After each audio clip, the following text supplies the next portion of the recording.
마음의 디톡스 시리즈 오늘은 결론입니다.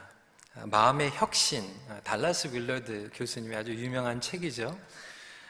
Renovation of Our Hearts, 이 제목으로 시리즈를 마감하고자 합니다. 성공적인 마음의 디톡스는 마음의 혁신, 레노베이션을 갈망하게 합니다. Successful heart detox leads to desire heart renovation. 여러분 어떻습니까? 그동안 마음의 디톡스 잘 하셨습니까? 하나님께서 여러분들의 심령 가운데 또 관계 가운데 부어주신 은혜가 있기를 바랍니다. 그런데 여기서 끝나지 않고 새로운 성장의 계기가 되기를 바랍니다. 그래서 이 디톡스를 제대로 하면 영구적으로 레노베이션을 원하게 됩니다. 이런 거예요. 이제 다이어트를 하다가 보면 이게 다이어트 해가지고는 되는 게 아니다. 조금 더 영구적으로 식단을 조절해야 되겠다. 아니면 라이프 스타일을 변화를 시켜야 되겠다. 집 청소도 하다 보면요, 청소로 끝나는 게 아니라 좀 레노베이션을 해야 되겠다라고 하는 생각이 들지 않습니까? 24절에 하나님을 따라 의와 진리의 거룩함으로 지으심을 받은 새 사람을 입으라. 많은 분들이 집을 레노베이션 한 경험이 있을 거예요. 아니면 누구의 레노베이션 한다는 이야기를 듣고 또 레노베이션이 끝난 후에 그 집을 방문한 경험들이 있을 것입니다. 마음을 청소하는 것도 사실 한계가 있죠. 그래서 마음도 레노베이션을 해야만 합니다. 그렇다면 도대체 이 마음의 레노베이션, 마음의 혁신은 어떻게 가능할까? 오늘 말씀을 나누길 원합니다. 첫 번째로 마음의 원리를 이해해야 합니다. 그러니까 집도 레노베이션을 할 때 그냥 함부로 건드리면 안 됩니다. 집의 구조, 그리고 집의 원리, 기둥이 어디 있는지, 그리고 방의 사이즈가 어떻게 되어 있는지를 알고 건드려야지 잘못 기둥을 건드리면 어려워지는 것이죠. 그래서 마음의 레노베이션도 마음의 구조 그리고 마음의 원리를 이해할 필요가 있습니다. 원래 하나님의 의도는 우리의 마음을 통해서 하나님의 마음을 알아가게 하는 것입니다. 그래서 하나님을 온전히 사랑하고 또한 나 자신과 서로를 온전히 사랑하도록 우리의 마음을 설계하셨습니다. 그 정도로 마음은 매우 소중합니다. 사실 마음이 우리의 삶을 움직여요. 달라스 윌러드 교수님은 마음의 혁신이라고 하는 책에서 이렇게 얘기했습니다. 인간의 마음, 의지, 심령은 인생의 중앙 살림 부서이다. 마음이란 전인의 결정과 선택이 내려지는 곳이다. 그것이 마음의 기능이다. 쉽게 말해서 마음은 엔진이에요. 여러분, 차가 엔진이 작동이 안 되면 어떻게 됩니까? 아무리 럭셔리 차에 장식을 하고 데코레이션을 하고요, 브랜드가 좋다고 해도요, 비싼 차라고 해도 엔진이 안 움직이면 끝나는 거예요. 마찬가지로 저와 여러분들이 삶으로, 학력으로, 재력으로 데코레이션을 한다고 해도 여러분들의 마음이 엔진이기 때문에 이 마음이 제대로 작동이 안 되면 삶이 망가지는 거죠. 그래서 마음이라고 하는 것은 우리의 참 자아, 개성, 이 성품 모든 면과 개입되어 있습니다. 하지만 또한 성경은 죄로 인하여서 우리의 마음이 타락하였다, 오염되었다라고 설명합니다. 그래서 그리스도인의 삶을 살아가고자 하지만 쉽지 않은 이유가 여기에 있습니다. 우리의 마음이 마음대로 안 돼요. 우리의 마음이 마음먹은 대로 안 됩니다. 오염되어 있고 상처받은 마음이 여전히 우리의 삶을 조정하고 관리하며 움직이기 때문에 그렇습니다. 많은 경우에 우리의 마음이 어떻게 형성이 되어 있습니까? 그리스도 안에서 형성이 되어 있는 게 아니에요. 내 마음은 내 마음대로 형성시켜 나간 거예요. 쉐입되었어요. 옛 자아의 모습으로 우리 마음이 만들어졌어요. 쉐입이 되어 온 거예요. 그러다 보니까 우리가 신앙생활을 한다고 하지만 내 마음은 여전히 내 마음대로 움직이는 거예요. 마음대로 움직이는 거죠. 선택과 행동, 폭력, 잘못된 습관조차도 사실은 고장나 있는 마음의 표출인 거예요. 오늘날 그리스도인으로 살아가면서 이 마음이 고장나가지고 엉뚱하게 움직이는 사람들이 얼마나 많이 있습니까? 이 마음은요, 시스템으로 바뀌지 않아요. 여러분, 교회에서 시스템 아무리 바꿔봤자요, 마음은 안 바뀝니다. 행정적으로 절차를 아무리 복잡하게 해도요, 성도들의 마음이 안 움직이면 끝나는 거예요. 우리 부모님들 자녀들 컨트롤하려고 아무리 잔소리하거나 뭐 용돈을 빼앗는다고 해가지고 마음이 바뀝니까? 아니에요. 법으로 마음이 바뀝니까? 그것도 아니에요. 그러니까 교육과 훈련을 아무리 받아도 마음이 변하지 않으면 온전치 못하게 됩니다. 그러니까 교회 안에서 우리가 성경 공부도 하고 제자 양육도 하지만 결국 그 모든 것들이 마음을 터치 못하면 사실 그냥 이론으로 끝나는 거예요.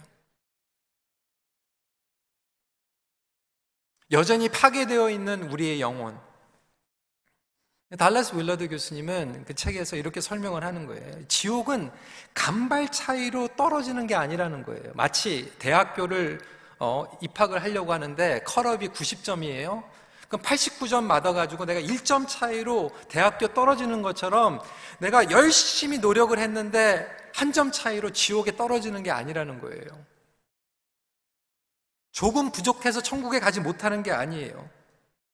지옥으로 가는 이유는 꾸준하게 마음 가운데 지속적으로 하나님을 외면하고 지속적으로 하나님을 피하고 지속적으로 말씀을 거부할 때 일어나게 되는 결과라고 하는 것이죠. 하지만 여전히 우리의 마음은 오염되어 있고 병들어 있는 그런 사람들. 여러분들은 어떻게 마음을 먹고 살아가고 계십니까? 오늘도 여러분들이 마음을 먹었기 때문에 오늘 이 자리에 있는 거예요. 이 마음이 중요한 거에 대해서 여러 가지 책도 있지만 사실 실험 연구도 있습니다.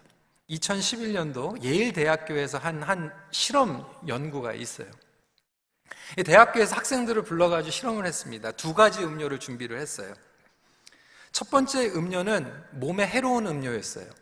620kg 이상의 지방 그리고 당분이 잔뜩 들어있는 음료였습니다. 그리고 두 번째는 안 좋은 것들은 다 빼고 140칼로리의 몸에 좋은 영양분만 집어넣은 영양음료였어요. 그리고 실제적으로 이 두 음료를 마시게 한 다음에 그 신체적으로 드러나는 그렐린 수치를 조절합니다. 근데 이 그렐린 수치는 뭐냐면 그 각 사람의 식욕과 공복감을 조절하는 수치입니다. 근데 실제적으로 이 두 음료를 마시게 하면서 안 좋은 음료를 마셨을 때는 사람들의 그렐린 수치가 떨어졌고 그리고 건강 음료를 마실 때는 그렇지 않았어요. 실제적으로 마신 사람들의 몸의 신체적인 반응과 포만감이 달랐다라고 하는 거예요. 네, 하지만 여러분 중요한 포인트는 바로 다음입니다. 둘 다 똑같은 내용의 음료수였어요.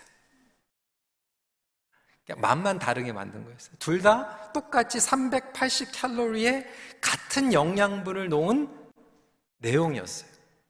그런데 몸에 안 좋다라고 생각하는 음료를 마신 사람은 실제적으로 호르몬의 그렐린 수치가 떨어져 버리게 된 것이죠. 마음의 문제라는 거예요. 똑같은 상황 가운데 있는데 어떤 사람은 마음의 문제가 있기 때문에 힘든 거예요. 여러분, 핍박받는 선교지에서도요, 그리고 중국의 북한의 지하교회에서, 그리고 믿음을 가지고 있다고 해서 핍박을 받고 심지어는 목숨까지 잃어버리는 사람들이 그 열악한 상황 가운데에서도요, 마음이 평강한 사람들이 있는데 저와 여러분들은 너무나도 편안하게 모든 것들을 다 누리면서 신앙생활 하면서도 마음이 불편해요. 똑같이 복음의 씨앗을 뿌리는데도 마음밭에 따라서 결과가 다릅니다. 왜 그럴까요?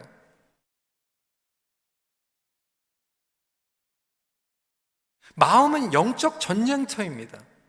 여러분들의 마음이 지금 영적 전쟁이 일어나고 있는 거예요. 사도 바울은 로마서 고백에서 결국은 그 마음 가운데에서 플래시하고 스피릿이 전쟁하고 있다라고 얘기하고 있어요. 오ld nature하고 new nature하고 우리 마음 가운데서 지금 전쟁하고 있는 거예요. 그 마음을 누가 다스리는가? 하나님께서 다스리고 있는가? 내 마음이 다스리고 있는가? 아무도 몰라요. 여러분만 알고 있어요. 그리고 주님께서 아십니다. 구원의 능력이라고 하는 것은 티켓 투 헤븐이 아니에요. 결국은 우리의 마음이 새롭게 되는 능력인 줄 믿으시기 바랍니다. 우리의 마음이 하나님의 다스림 가운데서 들어가는 거예요. 그게 구원입니다. 너무나도 많은 성도들이, 그리고 너무나도 많은 분들이 전도할 때, 복음을 전할 때 그냥 티켓 투 헤븐만 얘기해요. 우리 마음이 구원을 받아야 되는 거 아닙니까? 마음을 주님께서 다스리는 것이 진정한 총체적인 복음이 아니겠습니까? 근데 왜 구원 따로 내 마음 따로입니까? 몸은 와 있는데 왜 마음은 따라가지 못합니까?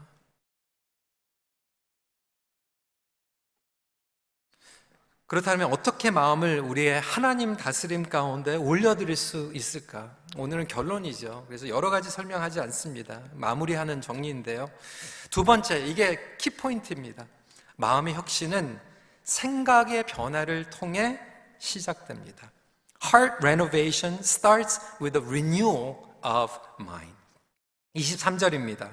오직 너희의 심령이 새롭게 되어 라고 설명을 하고 있어요. 그런데 재밌는 것은요, 영어 성경에는 이렇게 번역이 되어 있습니다. And to be renewed in the spirit of your 뭐라고요? mind. 로마서 12장에도 보면요, 너의 마음을 새롭게 하고 라고 설명하고 있지만 영어로는 renewing of your mind 라고 설명하고 있어요. 결국 뭐냐면 마음의 변화는 결국 생각의 변화에서 시작이 됩니다. 여러분들에게 제가 퀴즈를 낼게요. 여러분 마음이 어디 있습니까? 제 마음은 어디 있을까요? 어디 있어요? 어디 있어요? 그래도 이제 우리 교회 성도님들은 또 이제 수준이 올라가셔가지고, 자, 마음 그럼 여기 이럴 줄 알았는데, 여기는 가슴이고요. 심장이고, 마음은 어디 있냐면, 여기는 아니에요. 이마간 안에 여기 있어요. 마음이. 그냥 마음이 여기 있는 거예요. 그래서 이따가 우리가 이제 마음에 손을 얹고 기도할 때, 그러면 또 그렇다고 해가지고 또 이렇게 하고 또 기도하지 마시고, 마음은 여기 있어요. 그리고 그곳을 함께 이 생각, 양심의 부위와 생각의 부위가 같이 겹사져 있는 거예요. 그래서 우리의 마음이 사실 엔진과도 마찬가지라고 말씀을 드렸는데, 자동차로 얘기하면 마음은 엔진이고 결국 그 엔진을 조정하는 운전대, 핸들링 하는 것이 생각입니다. 그러니까 내가 마음의 변화를 갖는다라고 하는 것은 한꺼번에 일어나는 것이 마음의 변화만 일어나는 게 아니라 결국 생각의 변화와 같이 일어나게 되어 있어요. 그러니까 마음과 생각은 같이 움직입니다. 그럼에도 이 핵심 포인트는 뭐냐면 결국 내 마음만 바뀌는 게 아니라 생각이 바뀔 때 마음이 같이 바뀌어요. 그러니까 많은 분들이 내가 마음을 먹어요.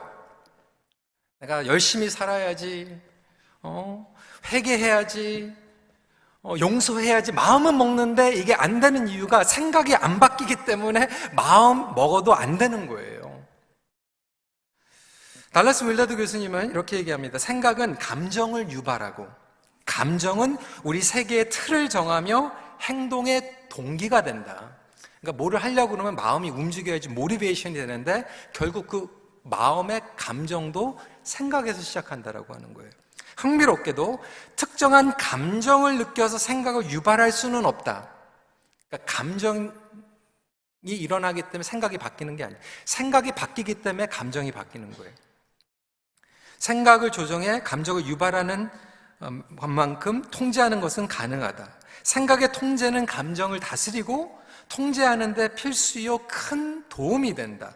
감정이란 의지의 직접적 지위 아래 있지 않다. 감정을 선택할 수 없는 일이다. 그러니까 내 마음 가운데 은밀한 죄가 있다라고 하는 것은 결국은 결론적으로 내 생각에 은밀한 죄가 있는 거예요. 그러니까 그 사람이 어떠한 생각을 가지고 있는가, 어떠한 생각을 가지고 신앙생활을 하는가,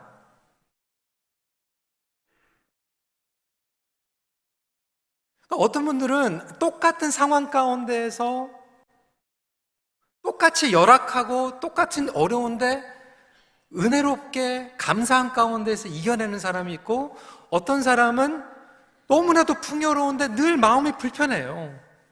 그게 왜 그래요? 생각이 그렇기 때문에. 여러분, 관계에서도 마찬가지입니다. 똑같은 행동을 하는데 누가 하면 예쁘고 누가 하면 얄미워요. 저만 그럽니까? 그 왜 그래요? 왜 누가 하면 예쁘고 누가 하면 왜 얄미워요? 그 사람을 생각하는 생각이 다르기 때문에 그래요. 내가 좋아하는 사람, 내가 생각할 때 좋아하는 사람이 하면 예쁜 거고, 내가 생각할 때 별로인 사람이 하면 얄미운 거예요. 오늘도 저를 좋아하시는 분들은 은혜 받는 거고, 제가 싫은 사람은 그게 불편한 거예요.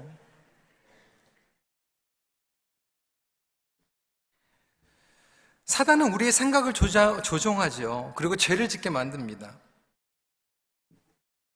여러분, 선악과도요, 생각을 통해서 합리화시키고 정당화시키면서 죄를 짓게 만듭니다.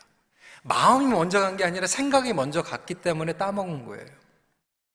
지난 11주 동안 나눈 모든 주제들 다 마찬가지입니다. 분노, 중독, 용서, 다 적용됩니다.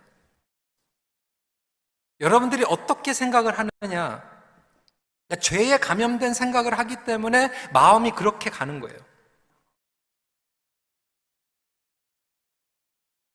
예전에 있었던 일인데요, 어느 나이 드신 선교사님이 1년 동안 저한테 화가 났대요. 나중에 선교지에 갔는데 그 얘기를 하시는 거예요. 그래서 너무나도 감사했어요. 솔직하게 얘기해 주셔가지고.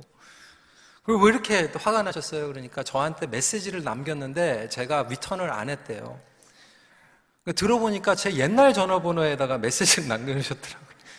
저는 몰랐죠. 제 옛날 전화번호에다가 메시지를 남겨놨는데 제가 어떻게 받습니까? 그런데 그분은 그게 그렇게 섭섭한 거예요. 제가 리턴을 안 했으니까. 아니, 이해는 가더라고요. 그런데 그분은 그냥 그게 사실이기 때문에 그게 마음에 너무 힘든 거예요. 어떤 분들은 데일라이트 세이빙이 시작되든 끝나든 상관없이 항상 예배 시간에 늦고 직장도 늦고 모임도 늦어요. 마음은 먹는데 계속 늦어요. 왜 그럴까요?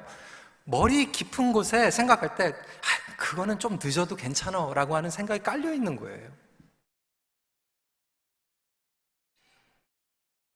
내가 누구를 해코지하거나 말을 험한 욕을 했을 때도 그 정도는 나는 할 수 있어 라고 하는 생각이 있는 거예요. 예전에 어느 분이 그러시더라고요. 어르신 중에서 주일 예배 때 세봤대요. 복음성가는 몇 곡 부르고 찬송가는 몇 곡 부르는지. 근데 복음성가를 더 많이 부르더래요. 그래서 노 목사는 젊은 사람들을 더 좋아하나 보다. 찬송가는 많이 안 부른다고. 제가 선택하는 거 아니거든요. 그걸 또 이렇게 셉니까? 그리고 더 많이 부르면 어르신들 더 좋아하고 그런 거 아니에요. 하나님께서 복음성가는 안 받고 찬송가는 받으십니까? 그러면 아프리카 선교지에서, 중국에서, 우리 젊은이들, 주일학교에서 그 예배는 안 받으십니까? 그건 우리가 생각하는 거죠. 하나님의 생각은 아니거든요. 물론 순간적으로 오해가 찾아올 수 있어요. 그런데 매번마다 그렇게 잘못 생각하고 왜곡된 생각을 하고 있다라면 나만 마음이 힘든 거예요.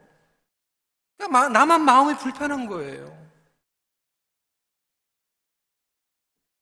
로마서 8장 5절 8절 말씀이죠. 육신을 따르는 자는 육신의 일을, 영을 따르는 자는 영의 일을 생각하나니 육신의 생각은 사망이요 영의 생각은 생명과 평안이니라. 육신의 생각은 하나님과 원수가 되나니 이는 마음의 법에 굴복하지 아니할 뿐 아니라 할 수도 없음이라. 육신에 있는 자들은 하나님을 기쁘시게 할 수 없느니라. 많은 분들이 육신과 영을 구분을 하면요, 행동적으로만 자꾸 구분해. 그거는 유치원 수준이에요. 내가 잘했고 잘못했고 이게 좋은 일, 착한 일 했다, 나쁜 일 했다, 이걸로 끝나는 게 아니라 정말로 더 성장하고 깊이 들어가면요, 내가 지금 육신적인 생각을 하고 있는가, 영의 생각을 하고 있는가, 거기에서 차이가 나는 거예요. 아까도 말씀드린 것 같이 내가 티켓 투 헤븐, 이게 구원이 아니라 결국 나의 마음이 하나님이 다스리고 나의 생각이 하나님의 생각 가운데서 성화가 될 때에 온전한 레노베이션이 일어나는 줄 믿으시기 바랍니다. 육신의 생각은 하나님과 멀어지게 되는 거죠. 뿐만 아니라 육신의 생각을 하기 때문에 여전히 관계가 힘들고 늘 상처받고 마음이 힘든 거예요. 조금만 잘못하면 막 시험에 걸리고, 조금만 잘못하면 마음이 뒤틀리고. 그게 왜 그렇습니까? 생각 때문이에요. 왜 여러분들의 삶은 그렇게 불행합니까? 왜 이렇게 못마땅한 사람들이 그렇게 많습니까? 어디 왜 모임만 가면은 그렇게 마음이 불편합니까? 신앙생활 30년, 40년 했는데도 왜 여전히 그렇게 못마땅한 게 그렇게 많습니까?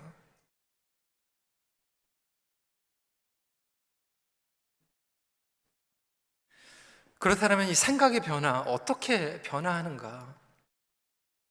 오늘 그냥 계속해서 그냥 깊게 들어가는데, 이 생각의 변화도 그냥 일어나는 게 아니죠. 두 가지만 나누고 말씀 마칠게요. 첫 번째로 직관적 생각의 변화입니다.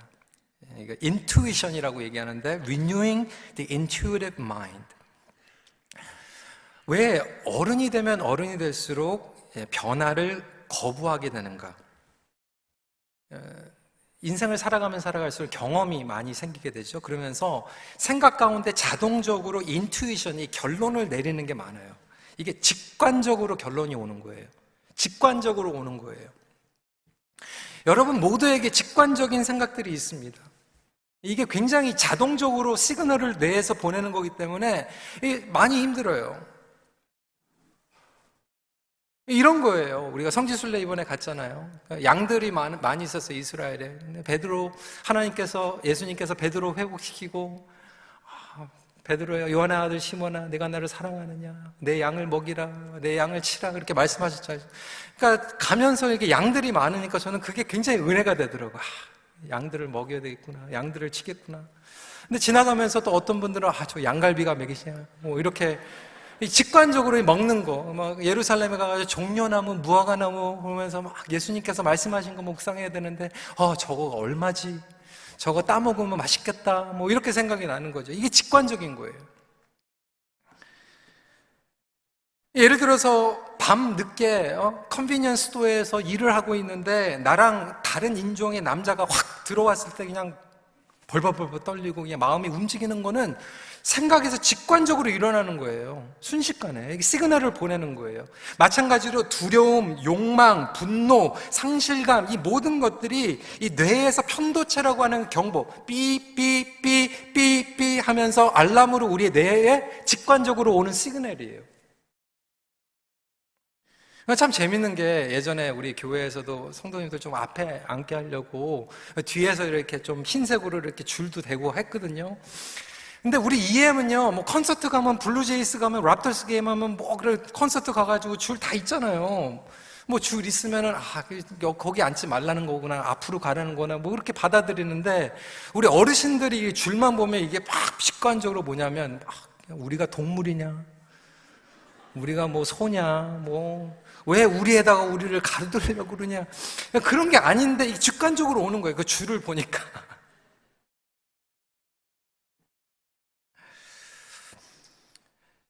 우리 직관적인 생각이 여러 이유로 불안하게 만드는 거죠. 어떤 분들은 그래서 늘 불안해요. 신앙생활 하는데 염려가 많아요. 왜 염려가 많으세요, 집사님? 그러니까 너무 잘 돼서 염려가 많대요. 하나님께서 이렇게 축복해 주시니까 두렵대요. 하나님께서 축복하시는데 왜 두려워요? 그게 직관적으로 오는 거예요. 왜? 이 직관적인 생각이 변화한다라고 하는 것은 결국 그래서 오랫동안 반복적으로 하나님의 선하심, 하나님의 공급하심, 하나님의 보호하심을 경험하며 우리의 직관적인 사상이 바뀌는 것밖에 없습니다. 성도 여러분, 하나님께서 여러분들 사랑한 줄 믿으십니까? 그것을 여러분들이 매 순간 경험해야 돼요. 하나님께서는 여러분들을 사랑하십니다. 여러분들은 하나님의 자녀예요. 독생자 예수 그리스도를 보내시기까지 정말로 사랑하셔가지고 여러분들을 위해서 희생하셨어요. 여러분들을 얼마나 사랑하시냐면요, 하나님께서 자식을 희생시키기까지. 여러분들이 희생할 수 있어요. 근데 세상에 어떤 부모가 자기 아들을 죽이면서까지 다른 사람을 용서합니까? 여러분들이 죽을 수는 있어요. 근데 여러분들의 자식을 죽인다? 그 정도로 하나님께서 여러분들을 사랑하시고 택하시고 여러분들을 영원하게 책임져 주실 줄 믿으시기 바랍니다. 하나님은 선하세요. 하나님은 공급하시는 분이에요. 하나님은 정말로 보호하시고요. 오늘 그 찬양 그 가사가 너무나도 좋은 게 나의 머리 위에 계시고 나의 앞에 계시고 나의 뒤에 계시고 나를 붙잡아 주시고 위에서 끌어주시는 하나님이라는 거예요. 이것을 우리가 직관적으로 경험하는 것이죠. 그래서 본어게인이라고 하는 것은요, 여러분 티켓 투 헤븐이라고 말씀드리지 않았죠. 니고데모가 그걸 이해를 못한 거예요. 본어게인이라고 하는 것, 중생했다라고 하는 것은 말씀과 성령 가운데에서 우리의 마음과 생각이 본어게인 되는 것인 줄 믿으시기 바랍니다. 이게 안 되면 그냥 복음 따로, 내 삶 따로, 말씀 따로, 내 마음, 내 생각 따로 이렇게 살아가는 거예요. 그러니까 나의 마음과 나의 생각이 그냥 세례를 받아야 돼요.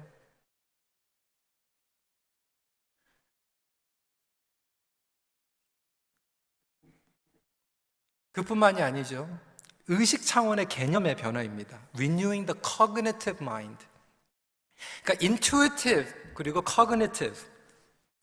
이 cognitive는 직관적인 거는 여러 경험들이 반복되다 보니까 이제 직관적으로 시그널로 온다라고 하면 이 cognitive mind는 여러분들이 교육을 통해서 얻을 수 있어요. 성경 공부와 교리 신학이 이래서 중요한 거예요. 개념이 생깁니다. 관념이 생겨요. 생각의 틀을 만들어줍니다. 이 생각의 틀이 안 바뀌면요, 진짜 대답이 없는 게 교회 안에서도요, 뭐 정치적으로도 프레임, 뭐 이런 것들이 너무나도 어렵지 않습니까? 왜? 교회 안에서도 뭐 정치 가지고 막 싸우잖아요. 왜? 프레임이 만들어졌거든요. 내가 가지고 있는 프레임, 내가 가지고 있는 컨셉, 아이디어는 과연 성경적인가, 세상적인가, 주관적인가, 객관적인가?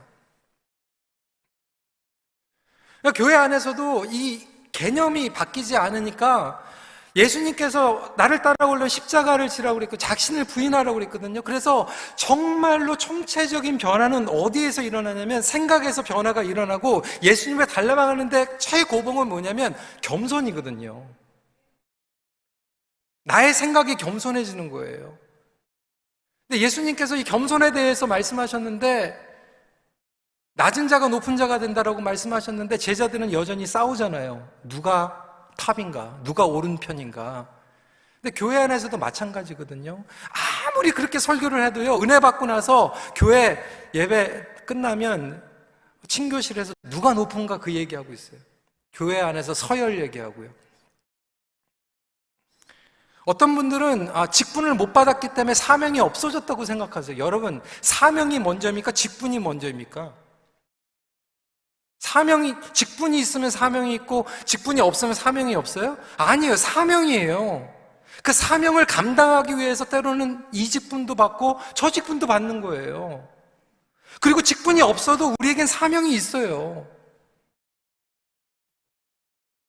근데 왜 직분을 못 받았기 때문에 사명이 없다라고 생각하는 건 그거는 잘못된 개념 때문에 힘든 거예요. 그러니까 직분을 못 받으면 마음이 힘든 거예요.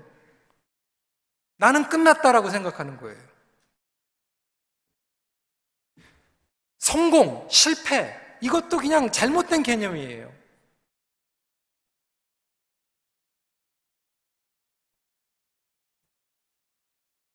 세상에 가지고 있는 그 모든 것들이 십자가 앞에서는 배설물과 같이 여길지어다 라고 선포하고 다 은혜 받았는데 끝나고 나면 그 닥터예요, 닥터. PhD 했어요. 뭐 회사 사장이에요. 뭐 이러고 축도 끝나고 나서 이렇게 얘기하잖아요. 뭐예요? 아멘은 했는데 생각은 안 바뀌는 거죠. 그러니까 세상적으로 원하는 것을 얻지 못했을 때, 심지어는 조직이나 직장이나 가정이나 교회에서 얻지 못할 때, 사실은 그 분의 영성 그리고 생각의 세계가 드러나는 거예요. 많은 분들이 그렇기 때문에 허무해지고 실패감 가운데에서 헤어나지 못합니다. 더 이상 목적이 없는 사람처럼 살아가요. 그것은 복음적인 삶이 아닙니다. 단지 하나님을 나의 뜻, 나의 생각대로 움직이려고 했던 것이 들통난 것뿐이에요. 말씀의 권위를 인정한다라고 하는 것, 결국은 영원한 하나님의 진리로부터 우리의 생각의 뿌리가 변화를 경험할 때 일어나게 됩니다.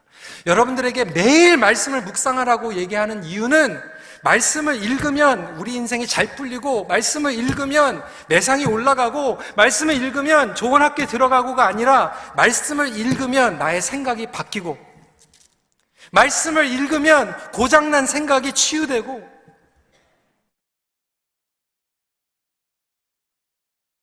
그래서 말씀은 결론입니다. 우리의 생각을 고정시키고 예수 그리스도의 보혈은 상한 우리의 마음을 씻겨주는 줄 믿으시기 바랍니다.